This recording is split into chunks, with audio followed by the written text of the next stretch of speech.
올해 표대로 물된 동산의 축복이 우리 모두에게 있기를 바랍니다.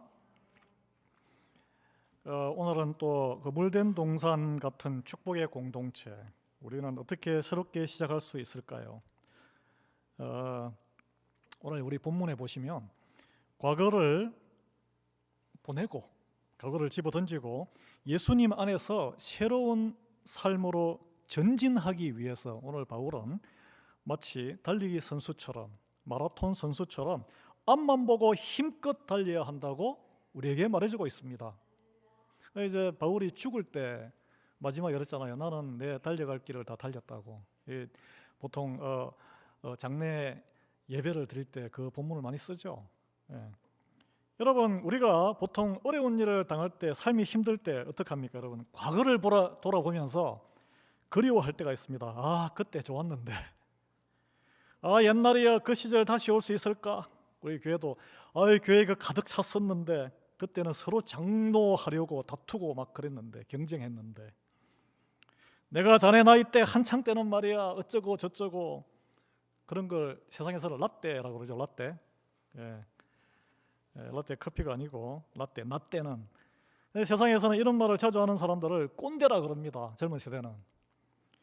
환경이 불만족스러워질 때 저는 이걸 이렇게 이야기하고 싶어요. 꼰대 증후군이 많이 나타납니다. 여러분, 여기에 전문 용어가 있어요. 제가 찾아보니까 머두셀라 증후군이라고 불린다고 해요. 여러분, 머두셀라가 누군지 아시죠? 인류 역사상 기록상 성경에 969세까지 살았던 분이에요. 최장수한 사람입니다. 그래서 우리 오래 사는 게 또 이게 세상에서는 5가지 복 중에 하나잖아요. 이 땅에 가장 오래 산 인물이고, 노아의 홍수가 터지기 그 시대 사람이에요. 그 최장수였으니 복 받은 사람이, 우리는 이렇게 옛 시절 그 시절이 좋았겠거니 착각하시는데, 진실은 뭐냐면 그때가 인간이 가장 악했던 시절이에요. 하나님이 물로 다 썰어버리셨잖아요.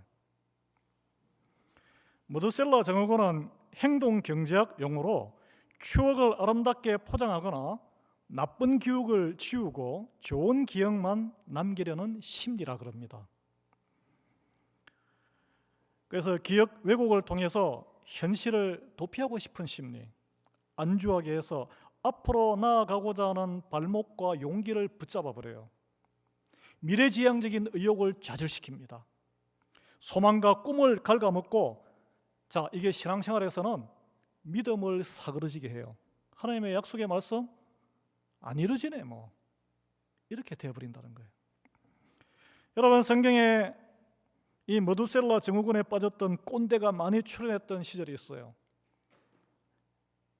애굽을 탈출해서 광야 생활을 했던 백성들에게 굉장히 보편적으로 나타났습니다. 광야에서 물이 없으니까 목이 마를 때, 태양이 너무 뜨거워서 힘들 때, 배고프다고 하니까 만나를 주셨잖아요. 만나, 처음에는 감사했는데 먹다 보니까 맨날 같은 음식, 또 투덜거리고 색다른 맛이 그리울 때, 그들 어떻게 했습니까? 애굽 땅에 살던 때를 그리워했습니다. 그때는 가마솥에 고기 삶다가 고기도 슬쩍 훔쳐먹고, 고기 냄새는 실컷 맡았는데 무슨 야채도 있고, 이 허허벌판에 이게 뭐야? 하나님의 백성이 되는 게 나에게 무슨 유익이 있어? 고기 구경도 못하는데. 이렇게 투덜거리자 하나님이 어떻게 하셨습니까? 바람으로 메추라기 떼를 몰고 오셔서 하늘에서 비 오듯이 떨어지게 하셔서 지면에, 제가 찾아봤습니다, 2규빗 1m로 팍 쌓이게 했어요. 이렇게. 그래서 고기를 원 없이 먹게 하셨는데, 민수기 11장에 보면 이런 표현이 있습니다. 고기가 아직 이 사이에 있어 씹히기 전에 여호와께서 백성에게 대하여 진노하사 심히 큰 재앙으로 치셨으므로 그곳 이름을 기브롯 핫다아와라 불렀으니 욕심을 낸 백성을 거기 장사하며 다 죽음. 많은 사람이 죽었다는 거예요. 기브롯 핫다아와, 탐욕의 무덤, 욕심의 종말, 이런 뜻입니다. 여러분, 애굽의 제국 통치 바로의 폭정의 노예로 살면서 고통 가운데 신음하다가 하나님이 불쌍해서 능하신 손으로 아무 노력 없이 자유인이 되어서 하나님을 예배하는 백성이 된 그들이었지만, 그들에게 정작 중요했던 것은 눈에 보이지 않는 하나님이 아니고 자기 배였어요. 배. 내 배를 일단 채워야 돼. 자유보다는 노예가 좋으니 먹고 죽을 빵이 더 귀하다. 이게 그들의 선택입니다. 오늘 바울은 본문 18절에서 내가 여러 번 너희에게 말하였거니와 이제도 눈물을 흘리며 말하노니 여러 사람들이 그리스도 십자가의 원수로 행하느니라. 이렇게 한탄했는데 무슨 그리스도의 십자가의 원수? 나는 그냥 평범한 삶을 살 뿐인데 남들처럼 왜 이런 가혹한 평가를 받을까요? 그 그리스도의 십자가의 원수로 살아가는 그 행위를 이렇게 묘사했어요. 그들의 신은 배요. 배가 바다에 뜨는 배가 아니고 내 배. 그 영광은 그들의 부끄러움에 있고 내가 세상으로 내가 쪽팔린 거예요. 그게 더 중요한 거예요. 무엇보다 땅의 일을 생각하는 자라. 땅의 일, 눈에 보이는 다른 사람들이 평가하는 일이에요. 그래서 그들의 마침은 구원이 아니고 멸망이다라고 우리에게 말해주고 있습니다. 자, 쉽게 이야기하면 하나님 나라가 아닌 내 삶의 안락함이 최우선인 거예요. 내 배를 불리는 일에 더 관심이 많은 인생, 하나님의 영광이 아닌 내 자존심과 내 영광, 하나님의 이름이 아닌 내 이름을 내는데 더 생각이 집중되는 사고방식을 버리지 못하고 전전긍긍하는 삶, 하나님의 말씀을 듣고 행하고 애쓰는 것보다 세상 일에 더 관심을 쏟고 시간과 정열을 쏟는 것, 이 모든 것이 그리스도 십자가의 원수가 되어서 행하는 길이다. 억울해. 어떤 분 여기 근데 여러분 이거 동의하십니까?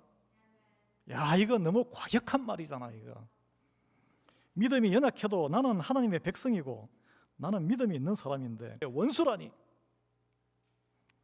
너무 극단적인 비판이잖아요. 아니 이 시대에 다 교회를 떠나는데 나만큼 의리 있게 신앙생활을 하는 사람은 드문데 내심 스스로 내 신앙에 대한 자긍심, 프라이드를 가지고 있을지도 몰라요. 솔직하게 우리 생각을 해보자고요. 주변을 둘러보면서. 여러분, 기독교 소설가 C.S. 루이스 한 번쯤 들어보실 유명한 책의 Mere Christianity, 한국말로 순전한 기독교라는 책의 영어책인데 125페이지에 보면 The Great Sin, 정말로 큰 원죄라는 그 소제목에 이런 단락이 있습니다. 제가 인용해 볼게요. 한국말로 제가 번역했습니다.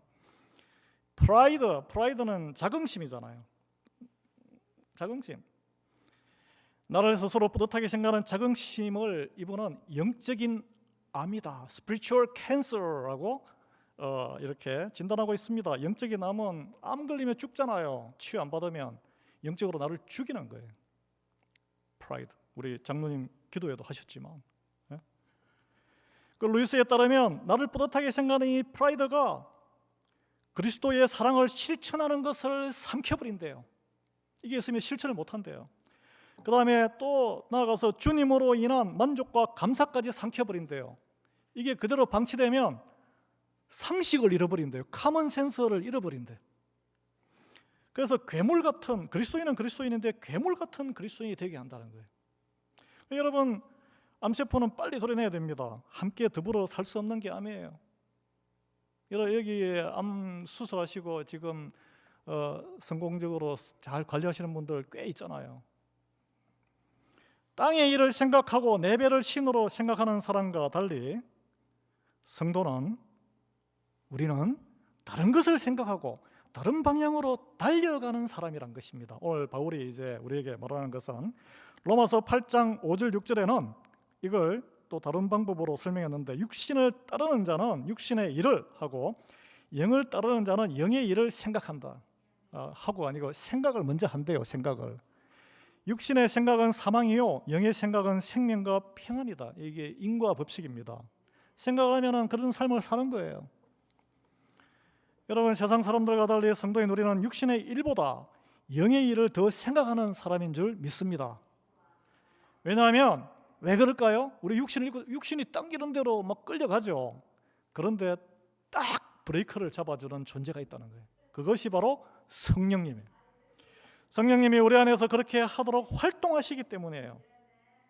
이런 우리를 두고 로마서 8장 10절에 그리스도께서 너희 안에 계시면, 조건절이에요. 조건절. 몸은 죄로 말미암아 죽은 것이나, 몸이 질질질 끌고 가지만 맛있는 것도 먹어야 되고, 젊은이들은 섹슈얼 디자이어도 만족시켜야 되고, 시기 질투도 막 끌려가고, 나이 들어서 연세 들면은 명예가 좀 시기 질투 많이 하잖아요.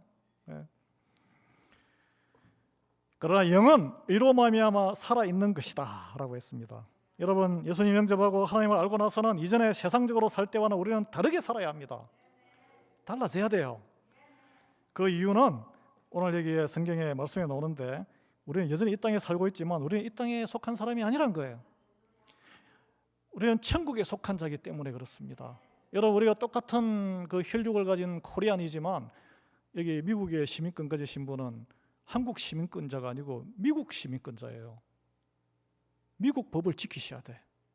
한국에 방문해서도 뭐 이중국적, 나중에 연세 드셔서 한국에 정착하려고 미국 권리를 포기하겠습니다 이렇게 선서하지 않으면 한국 가서도 미국 법을 준수하셔야 된다는 거예요.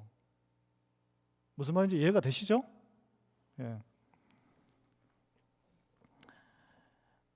오늘 이 땅에 속한 사람이 아니라 천국에 속한 자다. 바울은 이걸 명확하게 20절에 그러나 우리의 시민권은 하늘에 있는지라 거기로부터 구원하는 자 곧 주 예수 그리스도를 기다리노니라고 되어 있습니다.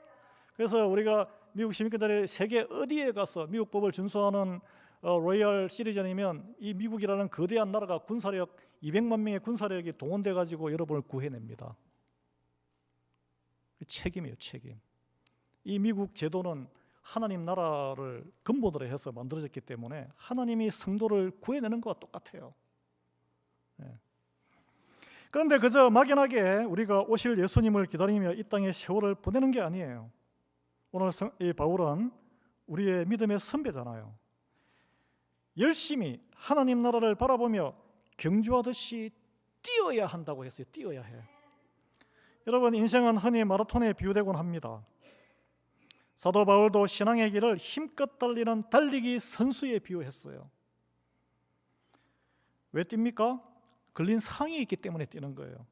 결승점을 향해 힘껏 다해 달려가는 선수, 바로 우리예요. 우리. 14절에 표대를 향하여 결승 딱 표대가 있다는 거예요. 그리스도 예수 안에서 하나님이 위에서 부르신 부름의 상을 위하여 달려가노라. 그리스도 예수 안에서 여러 가지로 해석될 수 있지만 공동체 안에서, 말씀 안에서 예수님과 함께.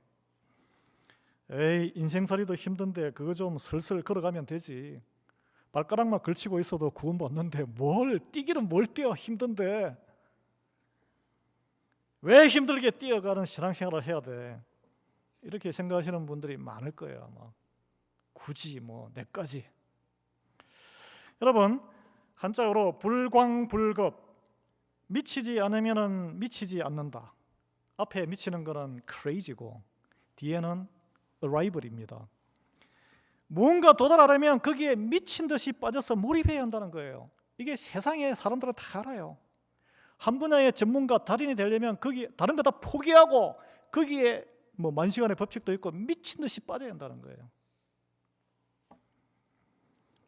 그래서 성공한 사람들은 제가 인터뷰 보니까 아주 겸손해요. 내가 뭐 엄청난 노력을 하고 거기 몰입했는데 쏟은 노력보다는 운이 좋았습니다. 운칠기삼. 또는 그리스도인들은 하나님이 도우셨어요. 가만히 있으면 하나님이 도우실까요? 하나님을 찾는 자 더 예쁘게 생각한다는 거예요. 예. 여러분, 어디에 몰입한다는 것은 꼭 좋은 것만은 아닙니다. 그것에 사로잡혀서 살아가는 것을 말해요. 자, 우리가 세상에서 무엇에 사로잡혀서 다 사로잡혀서 살아갑니다. 허무주의에 사로잡혀서 살아가는 사람도 있고, 인생은 허탄한 거야, 술 먹고 그냥 인생 망가지는 사람도 있고, 돈에 사로잡힌 사람, 모든 게 그냥 동계산이에요. 눈에 보이는 게. 외모 가꾸기에 사로잡힌 사람, 성형 중독에 걸리는 사람도 있잖아요. 신체 건강에 사로잡힌 사람, 모든 일의 중심은 가서 근육 키우는 거예요. 지식에 사로잡힌 사람, 성경에 나옵니다. 공부에는 끝이 없다고, 몸을 연약하게 한다고.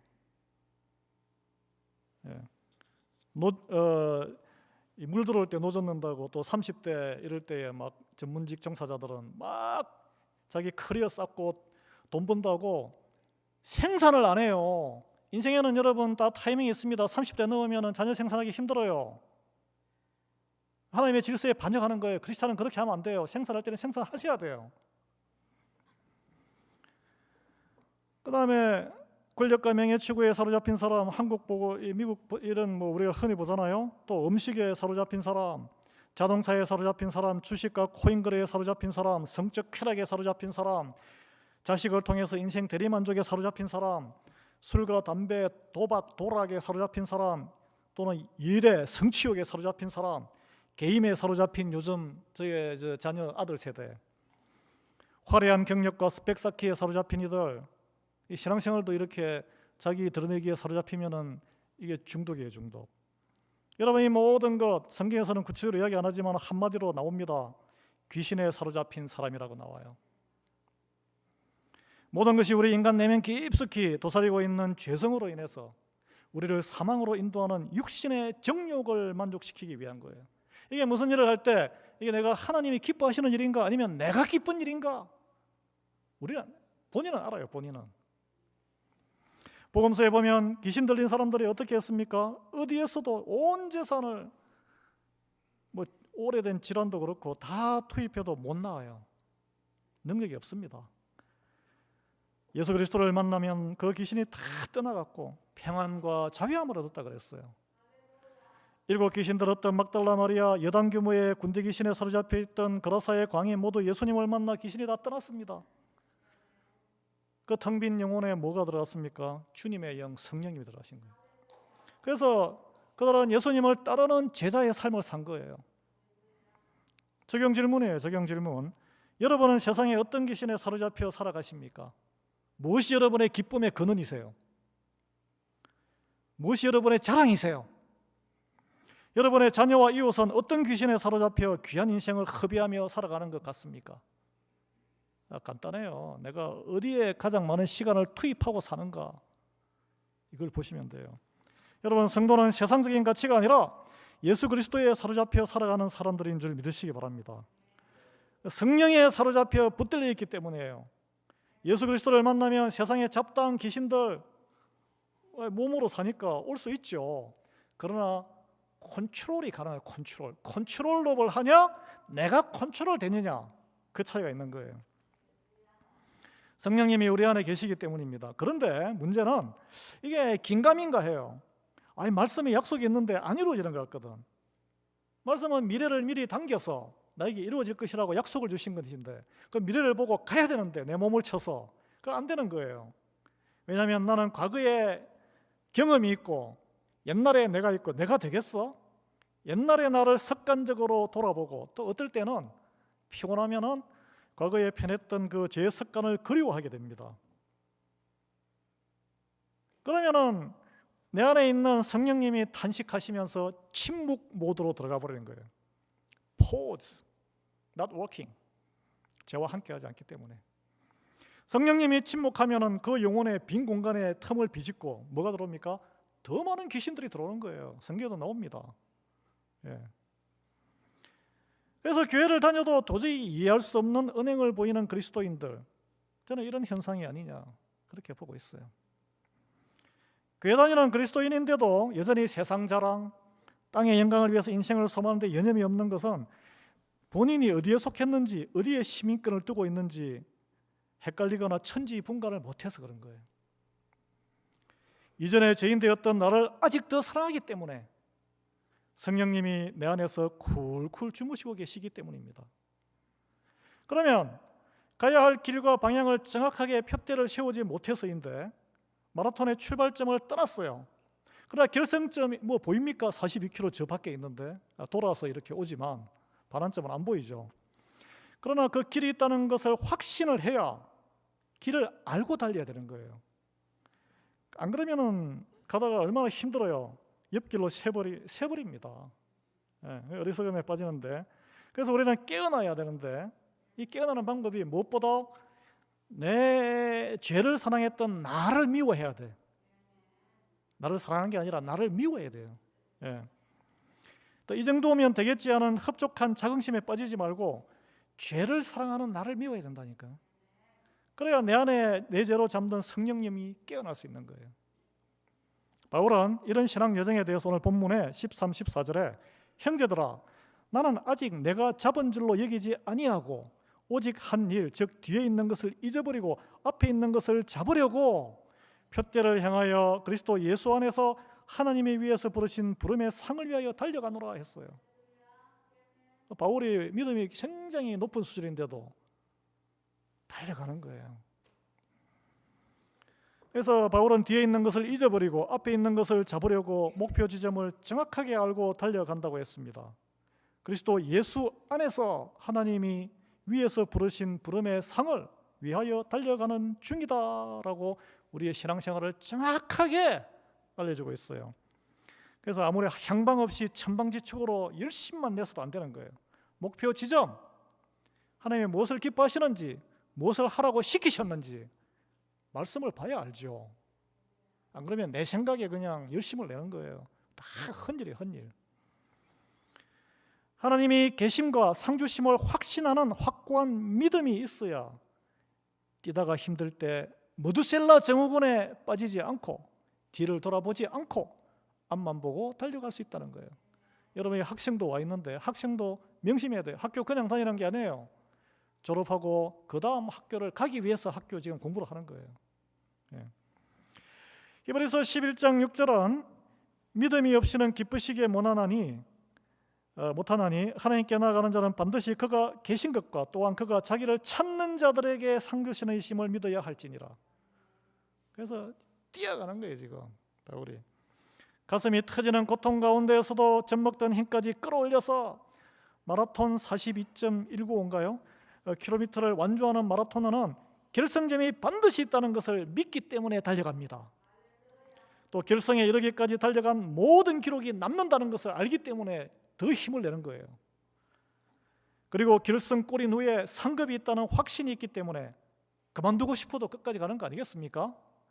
중간에 쫙 하면은 기록 없어요. 한낱 작은 금메달을 위해서 그렇게 죽으러 뛰는데 영생의 면류관이 허락된 것을 진정 믿는다면 왜 믿음의 마라톤을 우리는 힘껏 완주하지 못할까요? 그것은 제가 생각해 보니까 교회 신앙생활이 여러분이 같이 앉아 계시잖아요. 주변의 교우들과 믿음이 비교되어서 마음이 불편해서 못하겠다, 너무 조심스럽고 이런 분들이 많이 있어요. 그래서 요즘 유행이 집에서 조용히 혼자 도 닦듯이 성경 읽고 기도하고 하나님과 홀로 사귀겠다는 사람이 많아요. 편안하죠. 아주 잘못 알고 있는 것입니다. 세상에 혼자 뛰는 혼자 달리기를 할 수 있죠. 마라톤 대회는 혼자 절대 뛰지 않습니다. 그래서 겉보기에는 다른 선수와 앞서거니 뒤서거니 하는 선수 사이의 경쟁 같지만 또 마라톤이 결국은 내 기록을 깨기 위한 나와의 철저한 경쟁이에요. 이게 함께 뛰지만 나와의 경쟁이란 거예요. 이게 신앙생활입니다, 여러분. 내 믿음의 성장, 거룩해짐, 성화, 그리스도에 도달할 때까지 닮아가는 것, 이게 신앙생활이란 거예요. 우리는 교회에서 한 몸을 이루고 같이 뛰지만 각자 다른 믿음의 시간을 뛰고 있는 것입니다. 명심하셔야 돼요. 그래서 우리 뉴저지 출신의 한국 여가수가 있는데 SNS에 올린 글에 100만 명이 감동을 했다는데 이게 굉장히 크리스찬적이에요. 이게 제가 한번 소개하겠습니다. 뉴욕은 캘리포니아보다 3시간 빠릅니다. 하지만 그렇다고 캘리포니아가 뒤처진 것은 아닙니다. 어떤 사람은 22살에 졸업을 했습니다. 하지만 좋은 일자리를 얻기 위해 5년을 기다렸습니다. 어떤 사람은 25살에 CEO가 되었습니다. 그리고 50세에 사망했습니다. 반면 어떤 사람은 50세에 CEO가 되었습니다. 그리고 90세까지 살았습니다. 오바마는 55세에 은퇴했습니다. 그리고 트럼프는 70세에 시작했습니다. 세상의 모든 사람들은 자기 자신의 시간대에서 일합니다. 당신 주위에 있는 사람들이 앞서가는 것처럼 느낄 수 있습니다. 어떤 사람들은 당신보다 뒤처진 것 같기도 합니다. 하지만 모두 자신만의 경주를 자신의 시간에 맞춰서 하고 있는 것뿐입니다. 그런 사람들은 부러워하지도 말고 놀리지도 맙시다. 그들은 자신의 시간대에 있을 뿐이고 당신도 당신의 시간대에 있는 것뿐입니다. 인생은 행동하기에 적절한 때를 기다리는 것입니다. 그러니 긴장을 푸세요. 당신은 뒤처지지 않았습니다. 이러지도 않았습니다. 당신은 당신의 시간에 잘 맞춰서 가고 있습니다. 여러분, 다른 사람이 뛰는 지점, 옆에 있는 사람이 뛰고 있는 믿음의 지점, 그 때가 중요하지 않다는 거예요. 하나님은 우리에게 각자 다른 가장 선하신 때를 준비하시는 분이기 때문입니다. 나에게 맞는 때가 있다니까요. 중요한 것은 우리는 같은 방향을 향해 가고 있다는 거예요. 그 방향을 알고 있는 것이 중요합니다. 더 중요한 것은 뭐냐면은 뒤를 돌아보지 않고 신앙의 다름질에 집중하는 거예요. 집중하려면 무엇보다 성령님이 우리들 안에, 성도들 안에 계시다는 믿음의 확신이 중요합니다. 내 힘으로 못 가거든. 성령님이 우리가 그리스도를 영접했을 때부터 구원의 길을 함께 하실 뿐 아니라 끝까지 우리를 보호하고 계시다는 것을 믿어야 돼요. 이게 성도의 견인인데 로마서 8장 38, 39절에 이렇게 아주 명문이에요. 이게 명문. 이거 여러분 외우시고 딱 가슴에 품고 신앙생활 하셔야 돼요. 어려울 때.